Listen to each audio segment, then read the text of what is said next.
Qani, sekin og'diraveramiz. Aha.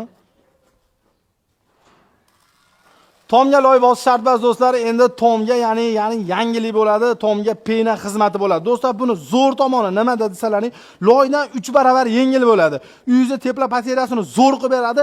Cho'ntagingizga do'stlar ancha foyda bo'ladi. Ya'ni nima desa bo'ladi? Yozgi kunida do'stlar 1 millionlik konditsionerga pul to'lamaysiz, 500 minglik to'laysiz bo'ladi do'stlar. Issiq sovuqda ushaydi. Yozgi kunida uyingiz muzday bo'ladi, qishda bo'lsa issiq bo'ladi. Endi qaranglar buni do'stlar, zo'r tarafi usta chaqirish kerak, somon olish kerak, qamish olish kerak. Bunaqa narsa umuman kerak emas ekan. 5 santimetrligini 37 ming so'm, 7 santimetrligini 47 ming so'm, 10 santimetrligini 50 ming so'm O'zbekiston bo'ylab xizmat ko'rsatishyapti. Agar buni do'stlar uyingizga bostiradigan bo'lsangiz, do'stlar, loydan 3 barobar yengil, ya'ni tomingizda ortiqcha yuk turmaydi, ham akkuratni turadi. Pishiqligiga bitta e'tibor berib qo'yasizlar. Mana sakrasangiz ham do'stlar, mashina qattig'idan bo'ladi.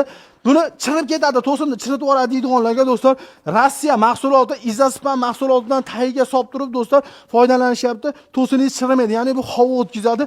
Penada suvni pastga o'tkazib yuboradi, penani o'zi qoladi xolos. Havo aylanganini hisobiga to'sinlaringizga hech narsa qilmaydi. Bu do'stlar ruloni 350 ming so'm 60 kvadrat ketar ekan, bu addenning narx bo'ladi. Kim uyini do'stlar xuddi mashina qilib penalonbozdan foydalanmoqchi bo'lsa, video pastda nomerlarni qoldiramiz. Aloqaga chiqadigan bo'lsalar, chiroyli holatda qilib berishadi. Sog' bo'linglar.